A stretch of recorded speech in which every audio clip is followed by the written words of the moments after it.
और आपकी खिदमत में गमला से पेश करते हैं तो आज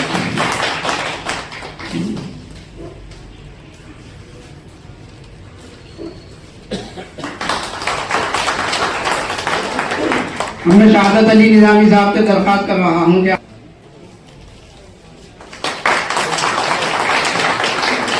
गमला में पेश करते हैं। शहादत अली निजामी साहब, ये लोगों के कई हमारी और आप सब लोगों की मोहब्बत और खुलूक है, हरारत रहेगी और आप लोगों की मौजूदगी का हमें एहसास होता रहेगा।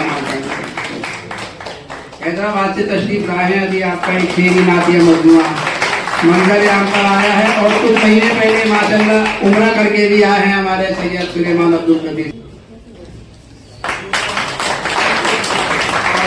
साहब के साथ कमरा भी नहीं।